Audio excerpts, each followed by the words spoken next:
ഇനി ഈ സ്ലീവിൻ്റെ ഡിസൈനിൽ വന്നിട്ട് നമുക്ക് ലീഫാണ് സെറ്റ് ചെയ്യേണ്ടത്. അതിനുവേണ്ടി ഞാൻ നമ്മുടെ പേൾ സെറ്റിംഗ് മെഷീൻ തന്നെ എടുത്തിരിക്കുന്നത്.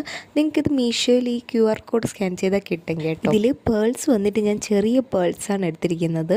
നിങ്ങൾക്ക് സൂചി നൂല് ഇട്ടാണെങ്കിലും ഇത് സ്റ്റിച്ച് ചെയ്യാം. എൻ്റെ കയ്യിൽ എന്തായാലും മെഷീൻ ഉള്ളതുകൊണ്ട് ഞാൻ അതങ്ങ് ഉപയോഗിച്ച് ചെയ്യാമെന്ന് വെച്ചതേ ഉള്ളൂ.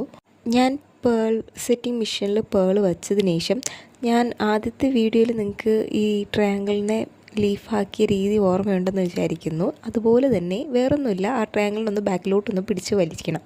ഇതിൽ നമ്മൾ സെറ്റ് ചെയ്യുന്നത് എങ്ങനെയെന്ന് വെച്ചാൽ ആദ്യത്തെ ലീഫിൻ്റെ അറ്റം വന്നിട്ട് നമ്മുടെ രണ്ടാമത്തെ ആ ട്രയാങ്കിളിൻ്റെ നടുക്കൊരു ലൈൻ വരുമല്ലോ, അതിൻ്റെ നടുക്ക് വെച്ച് നമ്മൾ ബീഡ് സെറ്റ് ചെയ്യും. ഇനി നിങ്ങൾ സ്റ്റിച്ച് ചെയ്യുമ്പോഴും അതൊന്ന് നോക്കി ചെയ്താൽ മതി.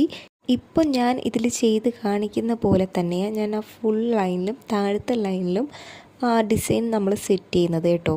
ഇത് ചെയ്ത് കഴിഞ്ഞിട്ട് ലാസ്റ്റ് ഒന്ന് ആ ലീഫ് നമ്മളൊന്ന് ജസ്റ്റ് ഒന്ന് അനക്കി കൊടുത്താൽ മതി, അത് കറക്റ്റായിട്ട് വന്നിരുന്നോളും.